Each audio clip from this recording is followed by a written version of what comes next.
Houses of worship in the United States have largely closed their doors and moved to virtual worship during the pandemic. The National Council of Churches is warning that opening prematurely could have deadly consequences. Bishops, church leaders, pastors are all extremely concerned about reopening congregations at this point when so much is unknown. On Friday, President Donald Trump called upon the nation's governors to immediately reopen houses of worship, characterizing them as essential during the pandemic.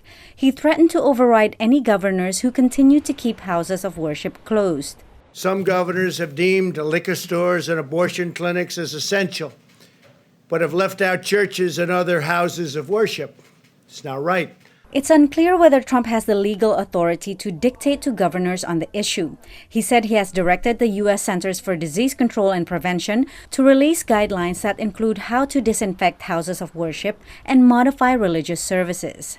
The announcement is lauded by First Liberty, an organization that defends religious freedom. This is what the faithful of America have been waiting for some time, to see some leadership from somewhere say that the First Amendment is not dead or sick. But the National Council of Churches worries that Trump's call will create division in the community. There will be people who are pressuring pastors and church leaders to go ahead and open when all of the best advice that we're getting tells us it's just too early to do that.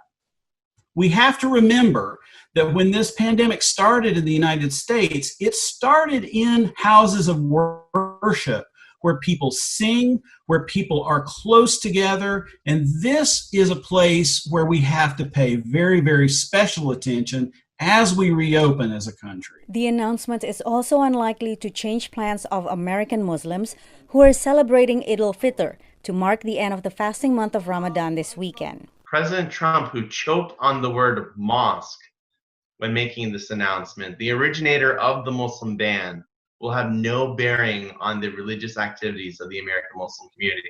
Trump has shown support for citizens protesting stay-at-home orders. Polls suggest that the group most ready to attend religious services again are evangelical Christians. You can go have an abortion, but you can't go to church. That's not okay. An overwhelming majority of evangelicals supported Trump in 2016, and the president is no doubt hoping for their support again in the November election. Patsy Widakuswara, VOA News, Washington.